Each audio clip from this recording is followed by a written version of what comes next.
se cuenta la historia de un hombre mayor, un cristiano fiel, que ya estaba en sus últimos días. Entonces fueron sus hijos, fueron sus nietos a visitarlos. Y él les contó a cada uno la historia de cómo Dios se había encontrado con él en su juventud por una prueba. Y luego oró por cada uno de sus nietos y de sus hijos.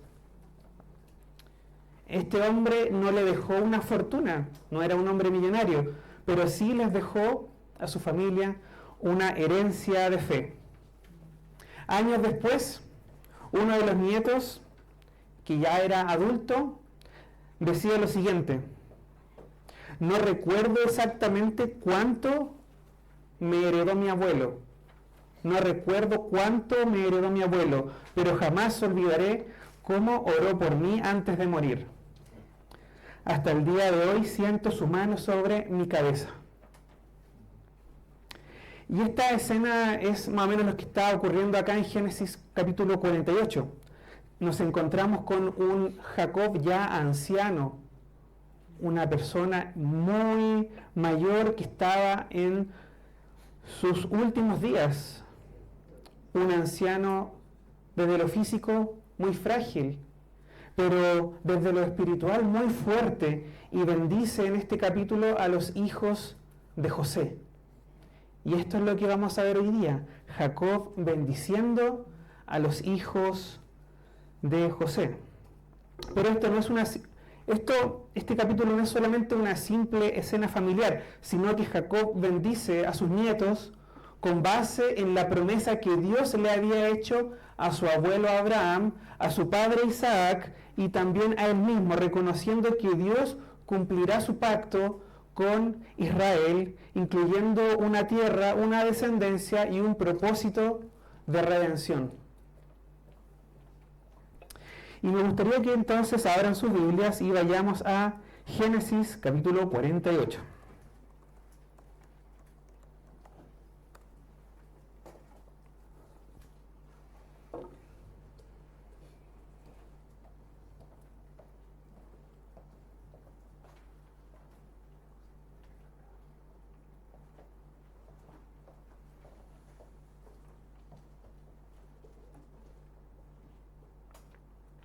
¿Lo encontraron?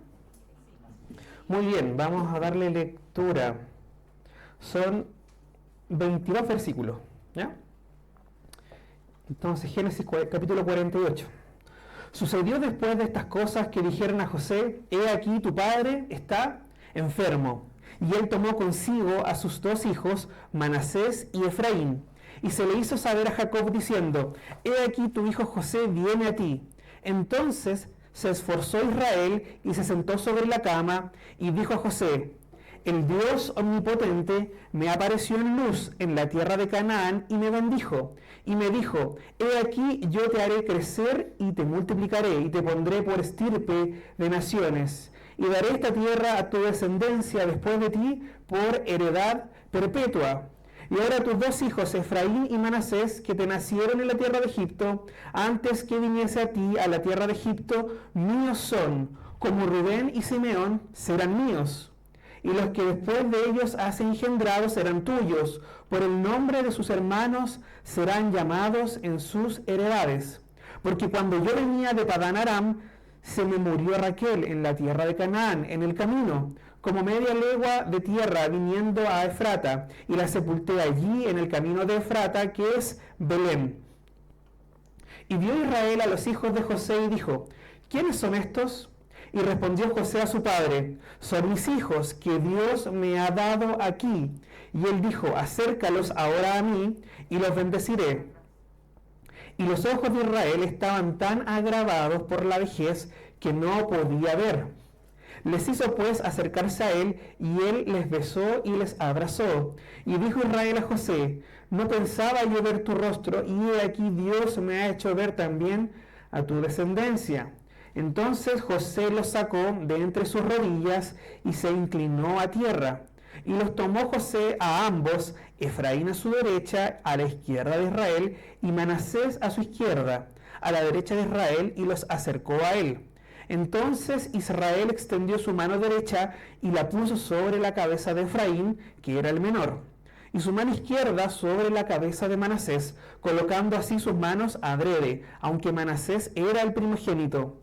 Y bendijo a José diciendo: el Dios en cuya presencia anduvieron mis padres Abraham e Isaac, el Dios que me mantiene desde que yo soy hasta este día, el ángel que me liberta de todo mal, bendiga a estos jóvenes y sea perpetuado en ellos mi nombre y el nombre de mis padres Abraham e Isaac, y multiplíquense en gran manera en medio de la tierra. Pero viendo José que su padre ponía la mano derecha sobre la cabeza de Efraín, le causó esto disgusto, y asió la mano de su padre para cambiarla de la mano de Efraín a la cabeza de Manasés. Y dijo José a su padre: no así, padre mío, porque este es el primogénito, pon tu mano derecha sobre su cabeza. Mas su padre no quiso, y dijo: lo sé, hijo mío, lo sé. También él vendrá a ser un pueblo y será también engrandecido, pero su hermano menor será más grande que él, y su descendencia formará multitud de naciones. Y los bendijo aquel día diciendo: en ti bendecirá Israel diciendo: hágate Dios como a Efraín y como a Manasés. Y puso a Efraín antes de Manasés. Y dijo Israel a José: he aquí yo muero, pero Dios estará con vosotros y os hará volver a la tierra de vuestros padres. Y yo te he dado a ti una parte más que a tus hermanos, la cual tomé yo de mano del amorreo con mi espada y con mi arco. Hasta ahí entonces el capítulo 48 de Génesis. Y me gustaría que podamos dividir este sermón en 3 puntos. Si podemos quedarnos con algo hoy día, me gustaría que nos quedemos con 3 cosas importantes que podemos obtener para nuestra vida, que podemos aprender acerca de lo que está pasando aquí con Jacob, José y los hijos de José. Y el punto 1 tiene que ver con la memoria del creyente. La memoria del creyente. Y si podemos hacer una pregunta, sería: ¿quién es Dios? Entonces, la memoria del creyente, y si hacemos una pregunta, la pregunta sería: ¿quién es Dios para ti? ¿Quién es Dios para mí? ¿Quién es nuestro Dios? Y vamos a ir al versículo 3. Dice: el Dios omnipotente me apareció en luz en la tierra de Canaán y me bendijo. Y aquí tenemos a Jacob, que comienza su bendición, comienza hablando y recuerda cómo Dios se le apareció en luz, que es también conocida como Betel. ¿Ya? La aldea de Luz, Jacob le puso por nombre Betel. Y allí, en Betel, Dios le bendijo. Pero lo que es interesante acerca de cómo él comienza relatando su historia es acerca de cómo se refiere a Dios. ¿Qué dice acerca de Dios? El Dios omnipotente o el Dios todopoderoso. Y ese es un nombre de Dios. ¿Se acuerda qué nombre de Dios es ese? Tiene una canción. El Shaddai. Muy bien. El Shaddai. Y Jacob se refiere a su Dios como el Shaddai, el Todopoderoso, el Omnipotente. Y este no es un nombre nuevo, sino que Dios ya se había revelado a sus antepasados, a los antepasados de Jacob, como el Shaddai. Él se había revelado que él era el Dios Todopoderoso, el Omnipotente. Por ejemplo, Génesis 17:1.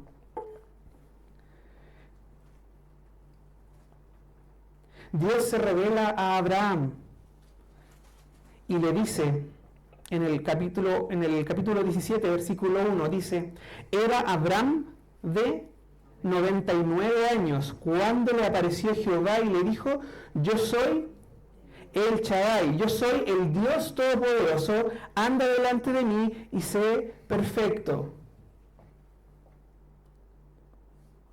Isaac, el padre de Jacob, también lo conocía con ese nombre. Podemos ver en Génesis 28, versículo 3, y acá tenemos a Isaac hablando y bendiciendo a su hijo Jacob y le dice, el Dios omnipotente, el Shaddai, te bendiga y te haga fructificar y te multiplique hasta llegar a ser multitud de pueblos.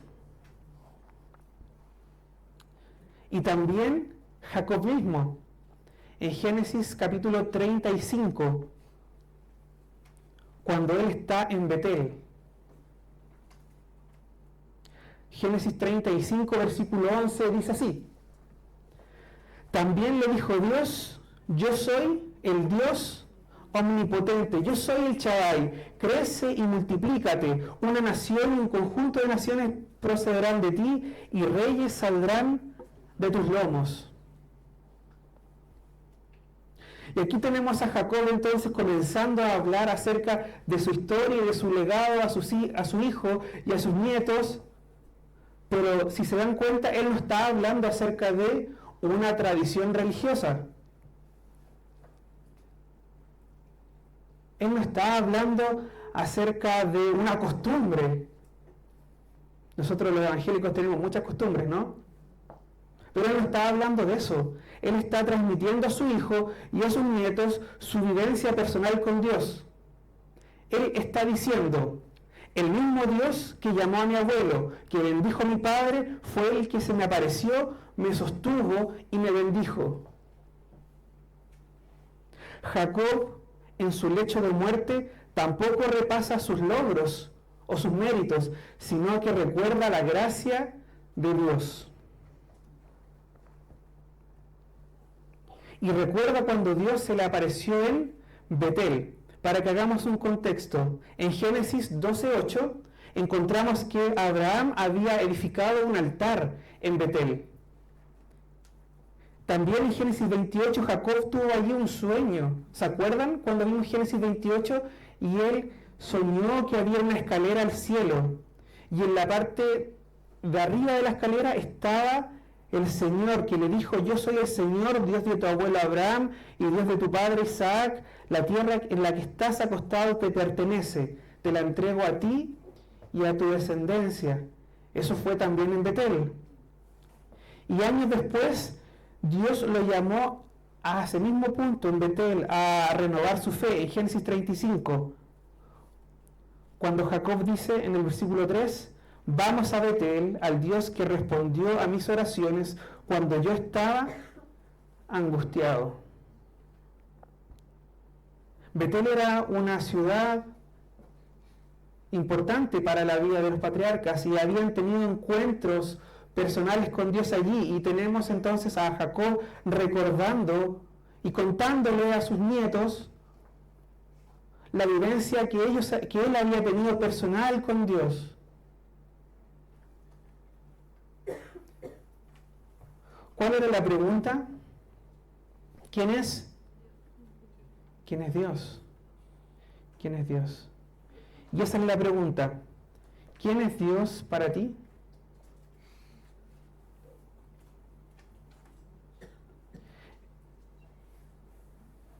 ¿Puedes decir que Dios para ti es el Todopoderoso? ¿Es Dios el Shaddai? Sí, es Él. Él es. Pero ¿es Dios para ti el Todopoderoso? Y en base a esto mismo, ¿qué reflejo de Dios le estamos dejando a nuestros hijos? A tus hijos o a tus nietos. ¿Es un Dios desde la costumbre y tradición? ¿O es un Dios personal, fiel y poderoso?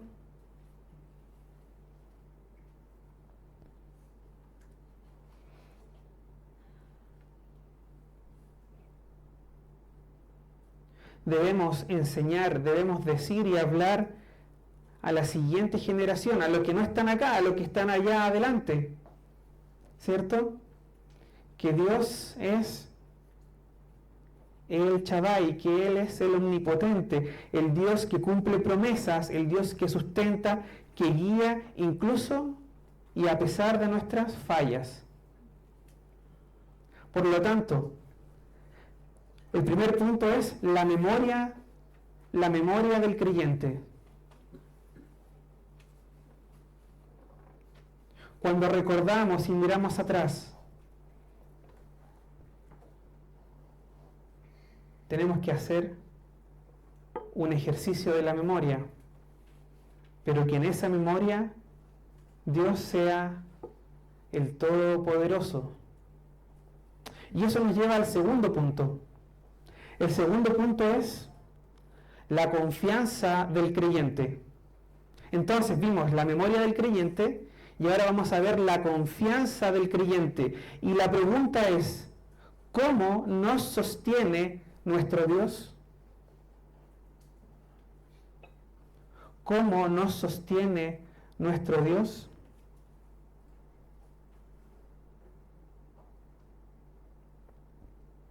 Y me gustaría leer el versículo 15 de nuevo, pero quiero leer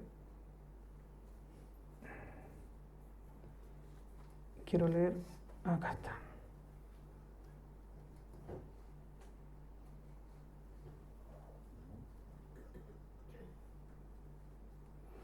En la versión NTV dice así, el versículo 15. Luego bendijo a José con las siguientes palabras, y aquí está la bendición de Jacob a José. Y le dice así, que el Dios delante del cual caminaron mi abuelo Abraham y mi padre Isaac, el Dios que ha sido mi pastor toda mi vida hasta el día de hoy, el ángel que me ha salvado de todo mal, bendiga a estos muchachos. Que ellos preserven mi nombre y el nombre de Abraham y de Isaac, y que su descendencia se multiplique en gran manera por toda la tierra. Entonces, la confianza del creyente, ¿cómo nos sostiene nuestro Dios? Y esta es la primera vez que se menciona a Dios como pastor. Y Jacob dice, el Dios que me pastoreó desde que nací hasta hoy. Jacob no ocupa esto como una metáfora bonita, sino que está testificando y está contando a su hijo y a sus nietos acerca de la experiencia personal que él había tenido con Dios. Y él dice, Dios ha sido mi pastor toda mi vida. Me cuidó cuando huía de Esaú. Me bendijo cuando trabajé para Labán. ¿Se acuerdan cómo Dios bendijo? Cuando trabajó para Labán, me sostuvo cuando lloré por la pérdida de José. Me trajo hasta Egipto y me permitió ver a mis nietos. Él me pastoreó. Jacob fue un hombre imperfecto. Hemos conocido su historia. Era conocido como el engañador, como un hombre mentiroso. Era un hombre imperfecto, pero su testimonio no era sobre su fidelidad a Dios, sino sobre la fidelidad de Dios hacia él.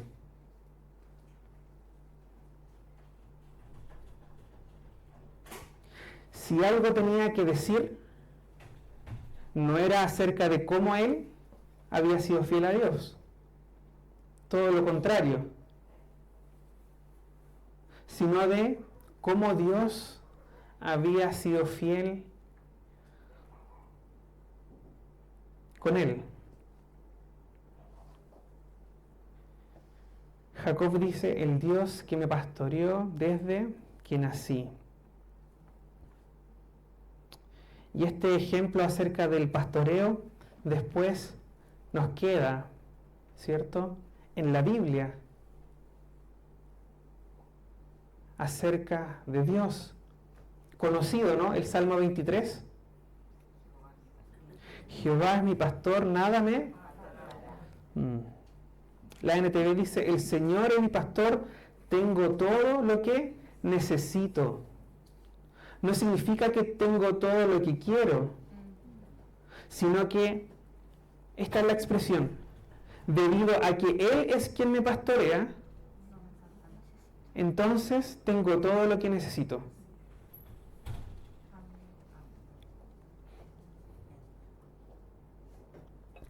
Si Dios es mi pastor, entonces nada me falta. Y David lo expresa en las siguientes cosas, ¿no? Él dice, me da descanso llevándome a pastos verdes. Me lleva a arroyos renovando mis fuerzas. Guía mi camino. Me protege con su cayado. Me corrige con su vara. Me honra ungiendo mi cabeza con aceite. Me desborda de bendiciones. David dice, mi copa está rebosando y finalmente en su casa o en su presencia viviré por siempre.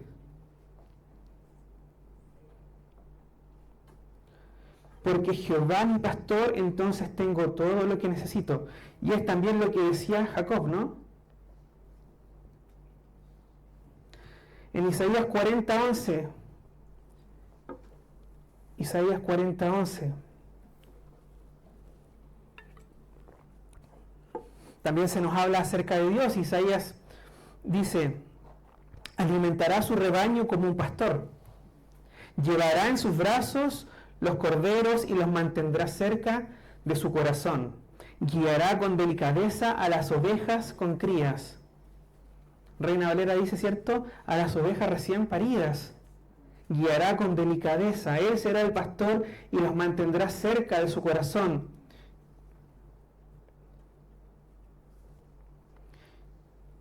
¿Y quién más es pastor? Juan, capítulo 10, versículo 11. Jesús dice, yo soy el buen pastor da su vida por las ovejas. Y en el versículo 14 dice, y las conozco y ellas me conocen. Entonces, el segundo punto, la confianza del creyente. La confianza del creyente. Y la pregunta es, ¿cómo te ha sostenido Dios?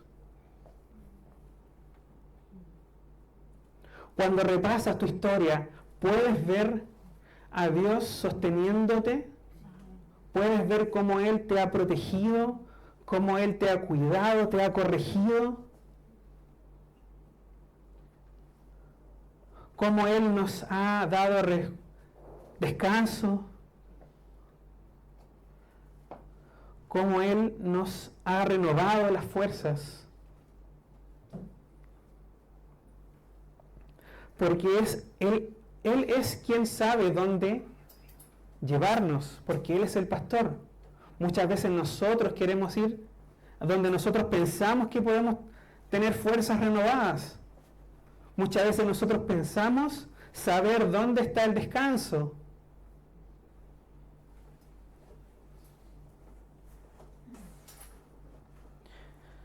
Pero Él es el que sabe.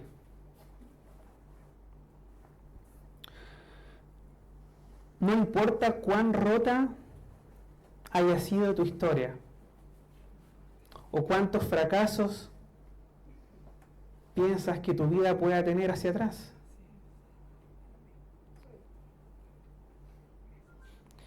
Lo importante es que tú puedas decir, Dios ha sido mi pastor. Y esto nos lleva también a transmitir esta historia a nuestros hijos, ¿cierto? Y de no mostrar a Dios como alguien lejano, sino que a Dios como a nuestro pastor. quien nos provee y quien nos protege. Y cuesta, ¿no? ¿Estamos viviendo como ovejas obedientes bajo el cuidado del pastor?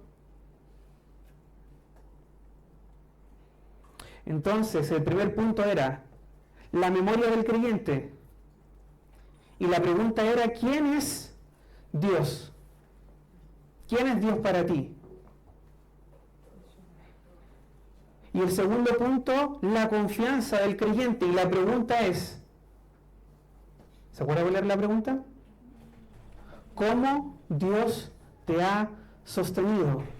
¿Cómo Dios nos ha sostenido? ¿Cómo nos ha sustentado? Y finalmente llegamos al tercer punto, que es la visión del creyente. La visión del creyente, y la pregunta es, ¿cómo actúa Dios en la historia?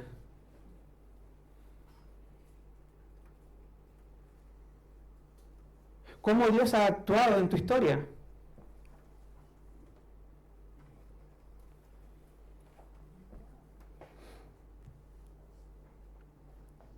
Y encontramos en la parte, ¿cierto?, final de Génesis 48, que Jacob bendice a los hijos de José. Bendice a Manasés y a Efraín. ¿Pero qué hace él? Cruza las manos de forma intencional. Porque estaba José, ¿cierto? Llega con sus hijos, los sienta en las rodillas de Jacob, ¿cierto? Y dice que José se postra al suelo. Luego de eso, pone a su hijo Manasés a la izquierda de José, a la derecha acá, ¿cierto? A la derecha de Jacob, y pone a Efraín acá. Si yo fuera Jacob, entonces tendría a Manasés acá y a Efraín acá. ¿Y qué hace Jacob? Voy a hacer esto, ¿ah? Hace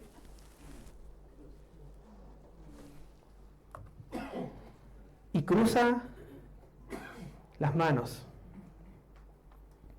Cruza las manos.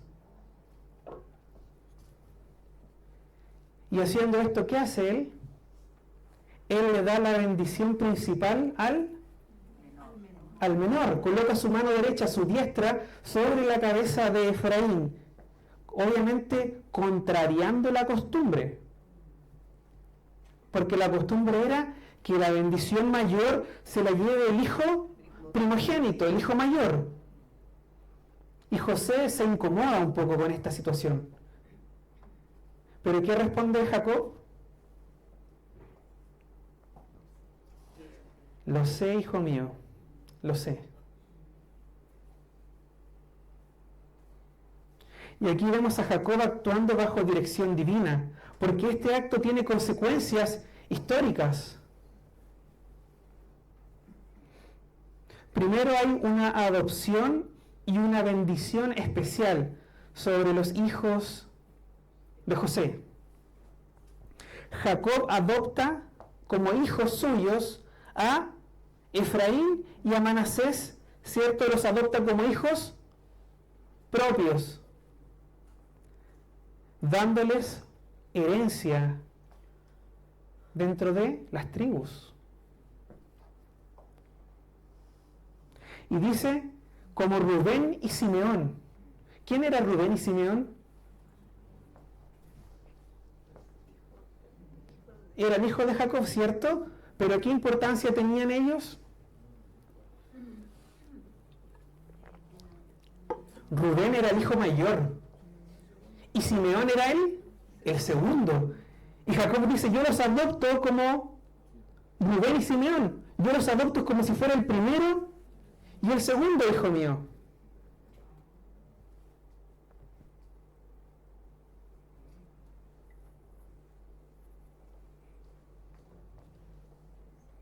La bendición es más que algo emocional del momento, sino que es una bendición profética y espiritual.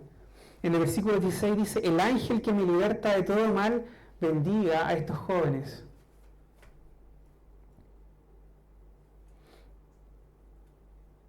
Y también hay una inversión del orden humano,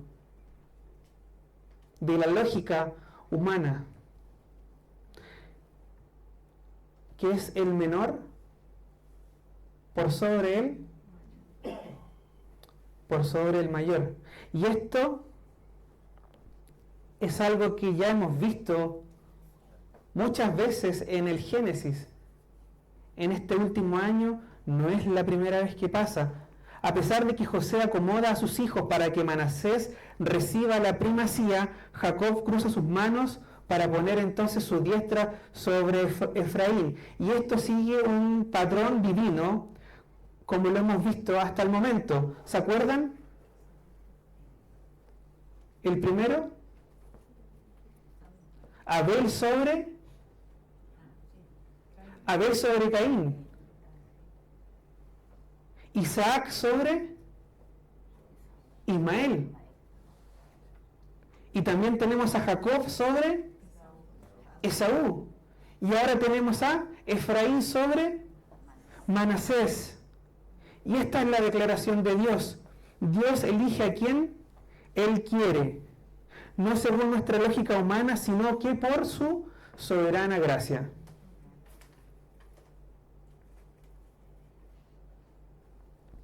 Y esto tiene implicancias, como le dije, desde lo histórico y también desde lo profético. Por ejemplo,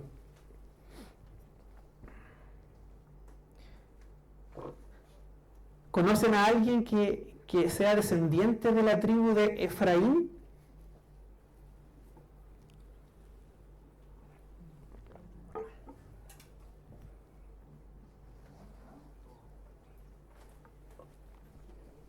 Yo les ayudo. Josué. ¿Se acuerdan de Josué? ¿Sí? Josué. ¿Qué hizo Josué de especial? Llevó al pueblo a la conquista. Claro. Josué fue quien hizo que el pueblo entrara a la tierra prometida. Moisés guió por el desierto, pero Dios no le permitió a Moisés entrar a la tierra, sino que solamente verla. Pero quien guió a el pueblo de Israel a la tierra prometida fue Josué. Y recordemos el versículo 21 que acabamos de leer. Entonces Jacob le dijo a José, mira, yo estoy a punto de morir, pero Dios estará contigo y te llevará de regreso a Canaán, la tierra de tus antepasados. Y tenemos a un descendiente de Efraín llevando de vuelta a José.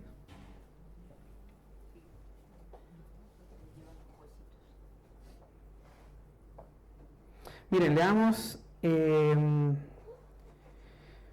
Josué 24.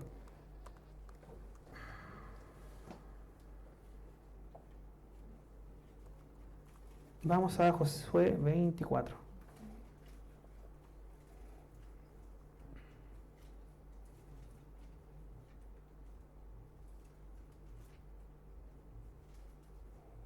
En Josué 24 encontramos el discurso de despedida de Josué. Josué ya está a punto de morir.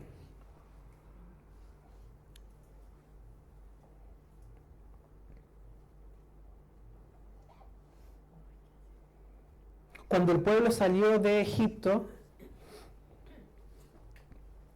¿a quiénes llevaron? ¿Qué huesos llevaron? Los huesos de José. Sí. Mire, la verdad que este capítulo, la verdad que me gusta mucho. Hay varias cosas que me gustaría, pero leámoslo. A ver, veamos algunos versículos de este capítulo. Versículo 20, del 1 al 4. A ver, dice, reunió Josué a todas las tribus de Israel en Siquem y llamó a los ancianos de Israel, sus príncipes, sus jueces y sus oficiales, y se presentaron delante de Dios, y dijo Josué a todo el pueblo, así dice Jehová, Dios de Israel, vuestros padres habitaron antiguamente al otro lado del río, esto es Taré, padre de Abraham y de Nacor, y servían a dioses extraños. Y yo tomé a vuestro padre Abraham del otro lado del río, y lo traje por toda la tierra de Canaán, y aumenté su descendencia, y le di a Isaac, y a Isaac le di a Jacob y a Esaú. Y acá Josué empieza también a contar su historia, y empieza a reunir a todas las tribus, y les cuenta de dónde vienen ellos, cuál es la historia de ellos. Les cuenta que después, cómo fue que ellos llegaron a Egipto, qué fue lo que pasó en Egipto. Versículo 23. Quitad pues ahora los dioses ajenos que están entre vosotros, e inclinad vuestro corazón a Jehová, Dios de Israel. Y finalmente, el versículo 29, ¿cierto? Dice que Josué, hijo de Nun, siervo de Jehová, siendo de 110 años, murió. Y en el versículo 32, y enterraron en Siquem los huesos de José, que los hijos de Israel habían traído de Egipto en la parte del campo que Jacob compró de los hijos de Amor, padre de Siquem, por 100 piezas de dinero, y fue posesión de los hijos de José.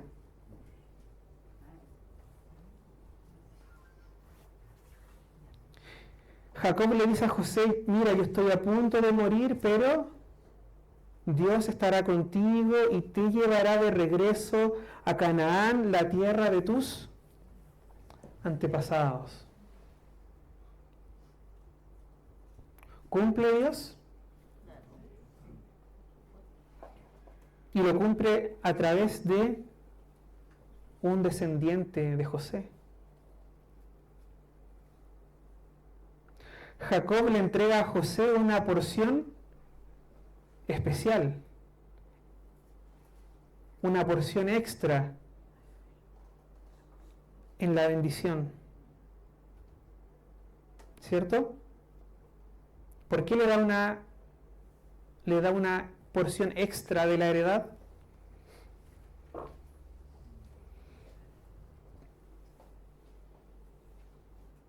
Porque todos los hijos recibieron una parte de la herencia. ¿Pero cuántas partes de la herencia recibió José? Dos. Recibió el doble que sus hermanos.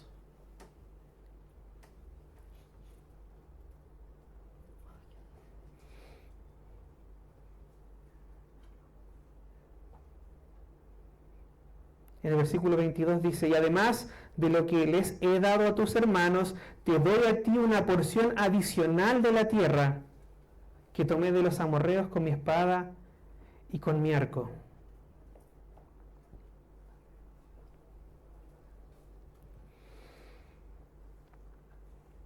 ¿Se acuerdan que Jacob comenzó contando y relatando su historia acerca o con Dios en la aldea de Luz, que es Betel? ¿Y saben dónde quedó ubicado Betel?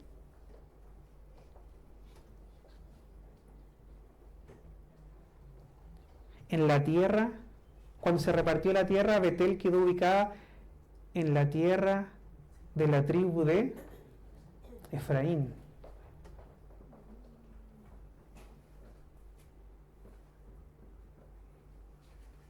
Y en Efraín también hubo otra ciudad muy importante para Israel, para los hebreos. Una ciudad que se llamaba Silo. Y en Silo estuvo erigido el tabernáculo por casi 300 años. Y también desde Silo Josué repartió la tierra. Mire, vamos a Josué 18. Aquí lo leamos mejor. Josué 18.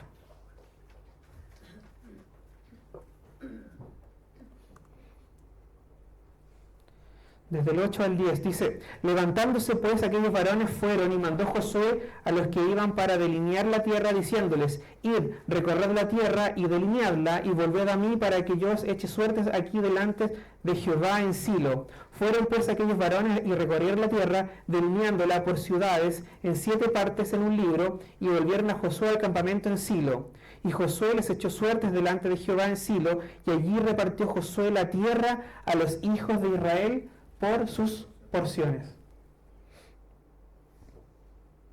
Por lo tanto, sí hubo una bendición especial, ¿cierto?, de Jacob sobre sus nietos. ¿Qué podemos pensar? Dios no siempre obra según nuestras expectativas humanas, sino que Él elige al menor, Él elige al débil, Él elige al rechazado. ¿Qué pasó? Ah, ya. Vamos bien. Ya. Él elige entonces al menor, al débil y al rechazado. Dios puede invertir el orden humano y usar a quien nadie esperaba. Él cruza las manos, siendo sus caminos mejores que los nuestros. En nuestra lógica, muchas veces nosotros pensamos que tenemos la mejor opción, pero es Dios quien elige y Él escoge, y Él obra de maneras que nosotros no entendemos. José no lo entendió, José se contrarió. Pero Jacob, entonces, dirigido por Dios, obra, ¿cierto?, y hace este cambio. ¿Estamos bendiciendo a la generación que viene? ¿Oramos por ellos? ¿Les hablamos de Cristo? Entonces, 3 puntos. ¿Se acuerdan del primero? La memoria del creyente. Y la pregunta era: ¿quién es Dios? Una vez que sabemos quién es Dios para nosotros, entonces vamos a la segunda, la confianza del creyente. Y la pregunta es: ¿cómo Dios te ha sostenido? ¿Cómo Dios nos sustenta? Y eso nos lleva a la tercera, que era la visión del creyente. Y la pregunta era: ¿cómo Dios actúa en la historia? Muchas veces invirtiendo el orden, y quizás en tu vida también ha invertido el orden, y quizás tú no eras el mejor, y quizás tú no eras el más apto, pero Dios decide usarnos, Dios decide usarme y decide usarte, porque Él se hace fuerte cuando nosotros somos débiles, y Él nos hace santos a pesar de nosotros mismos. Y Él actúa, ¿cierto?, con gracia en nuestras vidas. Para finalizar, podemos decir que el Dios de Jacob también es nuestro Dios. El Shaddai, el Todopoderoso, es también nuestro Dios. Jacob, al morir, no habla de riquezas, no habla de tierras, no habla de poder, sino que habla de Dios. El Dios que se reveló a él como el Shaddai, el Dios que lo pastoreó toda su vida, el Dios que sigue obrando su plan eterno aun cuando no podemos muchas veces entenderlo. Por lo tanto, ¿queremos dejar un legado?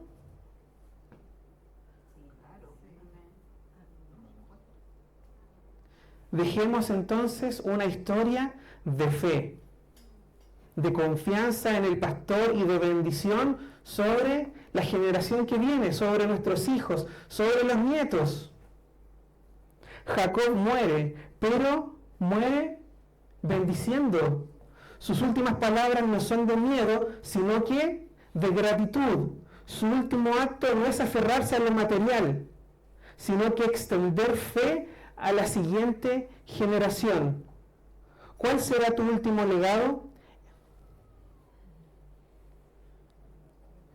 ¿Qué vamos a dejar?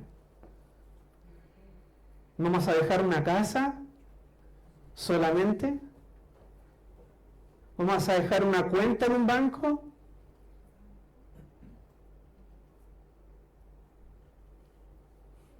¿Vamos a dejar una posición de poder? ¿O vamos a continuar y vamos a mostrar y vamos a hablar acerca de Dios?